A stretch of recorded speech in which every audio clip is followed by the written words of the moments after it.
offices here. Nothing like the holding cell I'm in now. Or the booking room I just came from, where they took off my shoes, my belt, my watch, and asked if I ever thought of killing myself.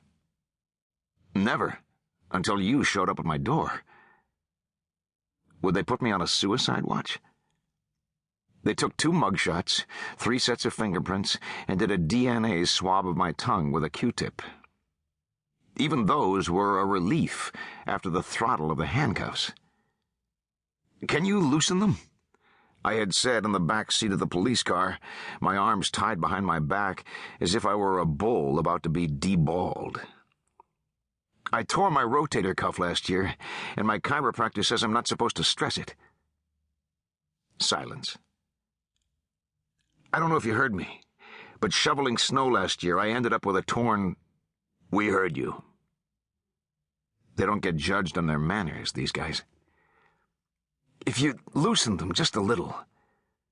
"All you bastards who can't keep your hands to yourselves say they're too tight."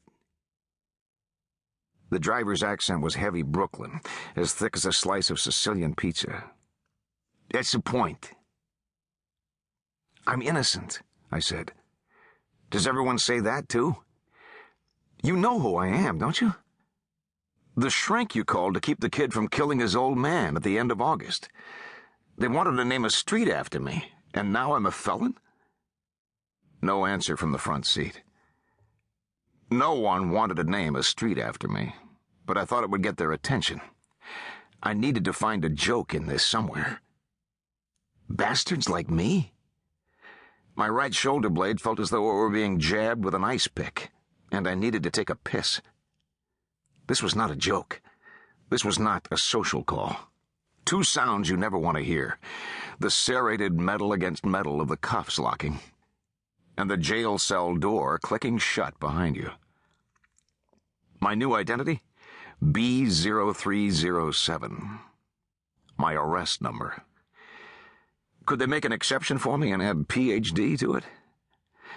I've been seeing patients since 1982.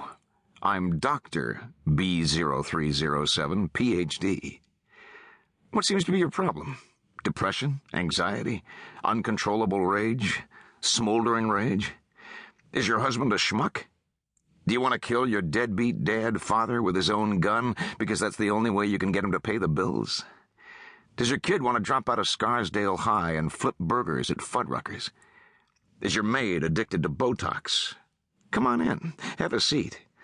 Sorry the wood's so hard. Take a piss if you like. There's no water in the bowl because they don't want me to dunk my head in there and drown. Did they take my watch because they think I might kill myself with it? Or because they don't want me to know how slowly the time passes behind bars?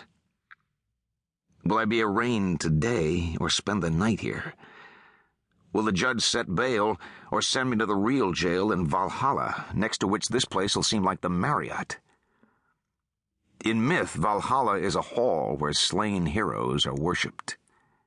I wonder if the Westchester Department of Corrections gets the irony. I have no idea what time it is. There's a video camera against the wall across from the cell, and it's trained on me. Eric Lavender, PhD, neighborhood shrink with a minor specialty in the problems of teenage boys. The cops called on me late last month, when 14-year-old Jason Cummings took his father hostage with the old man's handgun, in the house where he, the father, was living with his girlfriend in the Edgewood section of town. And I spoke to him on the phone from a house across the street. I'm dynamite in a crisis. I'm Sam Spade with empathy.